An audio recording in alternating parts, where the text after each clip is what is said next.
My dear students, 2019 ఎకానమీలో Nobel బహుమతి పొందినటువంటి ఎస్తర్ డఫ్లో కేరళ లిటరరీ ఫెస్టివల్లో ఒక అద్భుతమైన ప్రసంగం ఉంటుంది. సో దానికి సంబంధించినటువంటి ఇన్పుట్స్ని బట్టి పోటీ పరీక్షలకి ప్రిపేర్ అయ్యే అభ్యర్థులు ఎలా ప్రిపేర్ అవ్వాలి, దానికి సంబంధించినటువంటి ఎంటైర్ ఇన్ఫర్మేషన్ మీరు ఇక్కడ చూడొచ్చు. First and foremost important thing is nothing but నైపుణ్యం కన్నా సామర్థ్యం గొప్పదని చెప్పింది. What is the meaning of skill, difference between skill and potential?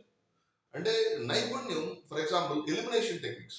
Okay, so competitive exams లో ప్రిపేర్ అయ్యే అభ్యర్థులు ఈ మధ్య కాలంలో చాలా ఎక్కువగా వింటున్న మాట elimination techniques.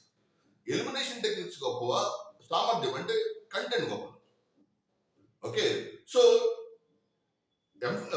Esther Duflo చెప్పిన మాట ప్రకారం నైపుణ్యం కన్నా సామర్థ్యం గొప్పది. నైపుణ్యంతో కూడిన సామర్థ్యం ఉందనుకోండి, ఎక్స్ట్రాడినరీగా ఉంటుంది. కానీ నైపుణ్యానికి ఎక్కువ పొటెన్షియల్ ప్రిఫరెన్స్ ఇస్తూ సామర్థ్యానికి తక్కువ ప్రిఫరెన్స్ ఇస్తే, తక్కువ చదువుకొని ఎక్కువ ఎలిమినేషన్ టెక్నిక్స్ మీద ఫోకస్ పెడితే ఎలా ఉంటుందో దాన్ని.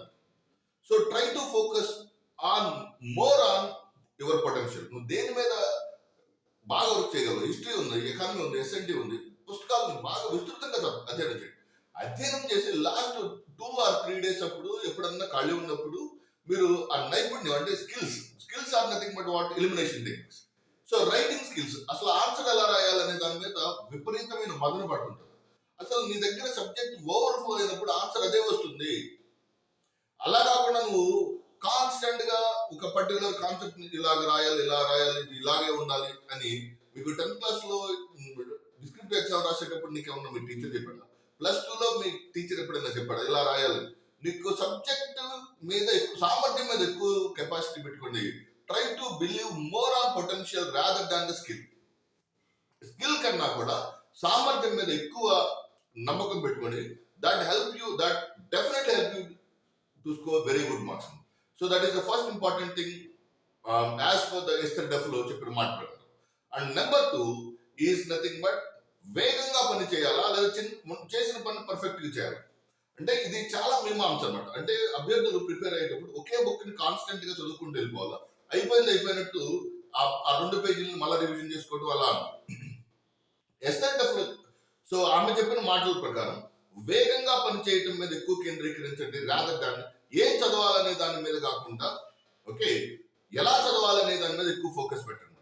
ఓకే, ఫర్ ఎగ్జాంపుల్ హిస్టరీకి ఒక 10 పుస్తకాలు, పాలిటీకి ఒక 10 పుస్తకాలు, ఏపీ హిస్టరీకి ఒక 10 పుస్తకాలు, ఎస్ఎన్టీకి ఒక 10 పుస్తకాలు, ఇలా కాకుండా ఒక కాన్సెప్ట్ ఏదైతే మీరు అనుకుంటారో ఆ కాన్సెప్ట్ ని సాధ్యమైనంత వరకు పొటెన్షియల్ ఇంప్రూవ్ చేస్తున్నాడు. అంటే ఫర్ ఎగ్జాంపుల్ ఏపీ హిస్టరీ ఒక పర్టికులర్ క్లాసెస్ అనుకున్నాం, ఆ క్లాసెస్ వింటూ దాన్ని కంప్లీట్ చేసిన తర్వాత దాన్ని రివిజన్ చేసుకుని ఆ రివిజన్ లేదా నోట్స్ రాసుకోవడం, దాన్ని సినాప్సిస్ తయారు చేసుకోవడం, that is the way to answer the questions rather than blunt గా వెళ్ళొద్దు. ఓకే, ఎక్కువ కాలయాపన సమాచారం సేకరణ మీద పెట్టకుండా, ఓకే, విషయాన్ని చాలా వేగంగా అంటే ఫటాఫట్ డెసిషన్స్ తీసుకోండి. ఓకే, ఈ బుక్ ఉంది, ఓకే, సో ఆ బుక్ చాలా important book. Okay sir, for example Laxmikanth book ని ఎన్నిసార్లు రివిజన్ చేస్తున్నావు అనే దాని మీద నీ విజయ అవకాశాలు ఆధారపడి ఉంటాయి. కానీ అలా కాకుండా ఇది మాత్రమే ఇలా చేస్తేనే నీకు సక్సెస్ అవుతుంది, లేదా ఇలాగే చేయాలి, ఓకే, ఇది మొత్తం అంతా కంటెంట్ అంతా చూసుకొని తర్వాత ఇప్పుడు మనం ప్రిపేర్ ఆ జనరేషన్ లో లేదు. సో ఎస్తర్ డఫ్ లో చెప్పిన మెయిన్ ఇంపార్టెంట్ థింగ్ ఏంటంటే సాధ్యమైనంత వరకు వేగంగా పనిచేయడానికి ప్రాధాన్యత ఇవ్వండి. నెంబర్ 3, భయం వీడి ప్రిపరేషన్ మొదలు పెట్టాలి. నార్మల్ కాంపిటేటివ్ ఎగ్జామ్స్ లో ఎంసెట్ లో కానీ ఐసెట్ లో కానీ జేఈ నీట్ ఎగ్జామ్స్ లో మీకు ఒక road map picture crystal clear కనబడుతుంది. మీతో పాటు ప్రిపేర్ అయ్యే వాళ్ళు ఉంటారు, ఆల్రెడీ ఫెయిల్ అయిన వాళ్ళు ఉంటారు, సక్సెస్ అయిన వాళ్ళు ఉంటారు, ప్రాపర్ గా కాన్స్టెంట్ గా మోటివేట్ చేసే వాళ్ళు ఉంటారు. కానీ ఈ పోటీ పరీక్షల ప్రపంచంలో ఎక్కువ మంది నేను వెనకలాగే వాళ్ళు ఉంటారు. అయినప్పటికీ నువ్వు ముందుకెళ్ళాలనేది that all depends how you can able to prove your potential. నీ సామర్థ్యాన్ని ఎంత వేగంగా నిరూపించుకోగలవో అనే దాని మీద ఆధారపడి ఉంటుంది. అంటే భయం,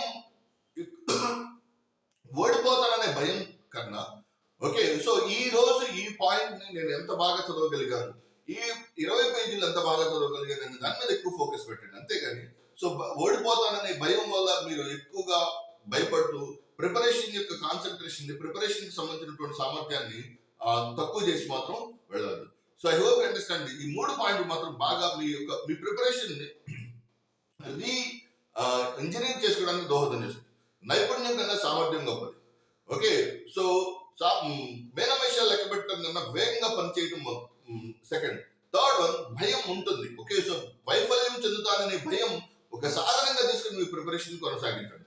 I hope you understand this concept. Thank you very much. All the very best. God bless you.